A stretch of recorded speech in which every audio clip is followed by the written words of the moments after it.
여러분, 우리가 매일 걷는 길 있잖아요. 이 보도블록. 여기서 만약에 넘어져서 다쳤다. 그럼 이거 누구 책임일까요? 되게 사소해 보이죠? 근데 법적으로 들어가면 이게 또 엄청 복잡해지거든요. 오늘 이 보도블록 사고 한번 제대로 짚어보겠습니다. 보세요. 이런 길, 정말 우리 주변 어디에나 있는 너무나 평범한 풍경이잖아요. 바로 오늘 우리가 할 얘기가 이렇게 지극히 평범하고 익숙한 장소에서부터 시작됩니다. 자, 여기서 질문. 만약에 여러분이 바로 여기서 넘어져서 뼈라도 부러졌다고 생각해 보세요. 이거 누구 잘못일까요? 오늘 우리가 풀어볼 핵심이 바로 이겁니다. 한번 머릿속으로 생각해 보시면서 제 이야기를 따라와 보세요. 자, 그럼 이 평범해 보이는 길에서 도대체 어떤 일이 있었는지 실제 사건 속으로 한번 들어가 보겠습니다. 어떤 분이 이 길을 걷고 있었어요. 그런데 저기 저 금이 간 보도블럭 보이죠? 저 틈에 발이 딱 걸린 거예요. 그러면서 순식간에 균형을 잃고 쿵 하고 넘어져 버린 거죠.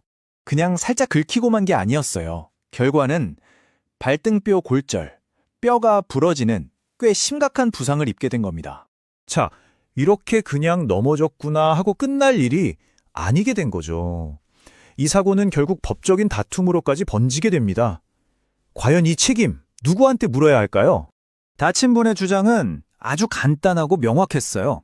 아니, 국민들이 안전하게 다니도록 길 관리하는 건 당연히 국가 책임 아니냐 이거죠. 사실 이렇게 들으면 너무 당연한 얘기 같잖아요? 그런데 말이죠. 이 사건 전체의 흐름을 완전히 바꿔버린 아주 결정적인 단서가 하나 등장합니다. 바로 이 숫자, 1.5cm. 고작 1.5cm라니, 이게 대체 뭘 의미하는 걸까요? 네, 정말 놀랍게도 이 1.5cm가 뭐냐면요. 바로 사고가 났던 그 보도 플럭 구멍의 깊이였습니다. 와, 정말 큰 법적 판단이 이렇게 사소해 보이는 디테일 하나에 달려 있었다는 게 정말 흥미롭지 않나요? 자, 그럼 이제 법원이 이 1.5cm라는 숫자를 가지고 과연 어떤 법적인 잣대를 들이댔을까요? 지금부터 법의 논리를 한번 따라가 보죠. 우리 대법원 판례를 보면요. 공공시설물의 하자라는 걸 이렇게 정의하고 있어요. 영조물이 그 용도에 따라 통상 갖추어야 할 안전성을 갖추지 못한 상태. 말이 좀 어렵죠? 여기서 제일 중요한 키워드는 바로 통상 갖추어야 할 안전성 이 부분입니다. 이게 무슨 말이냐면 좀 쉽게 풀어볼게요. 법적으로 이거 문제인매, 즉 하자가 되려면요.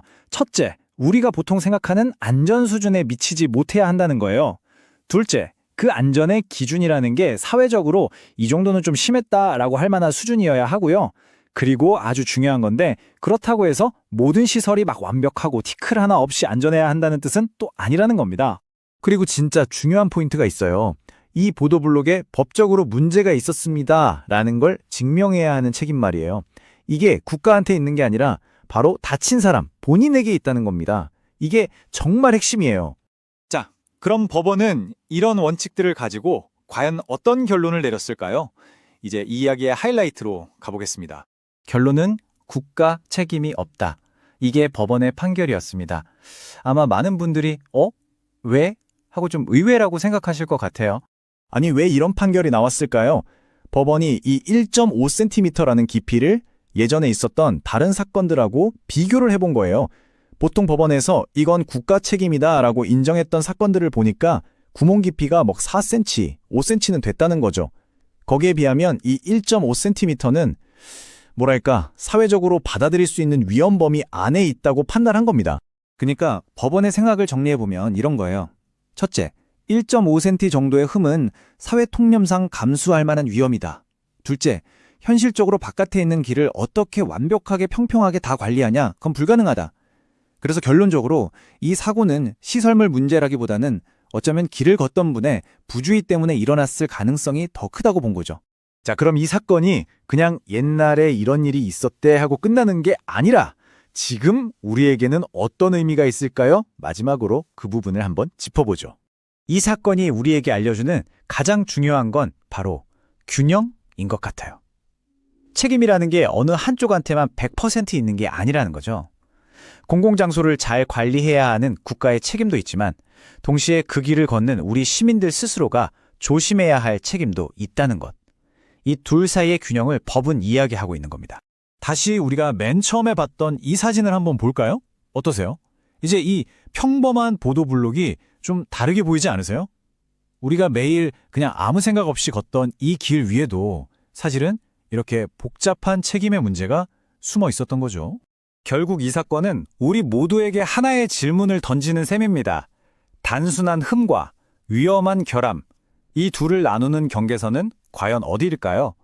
여러분도 한 번쯤 이 질문에 대해 생각해 보시는 계기가 되었으면 좋겠습니다.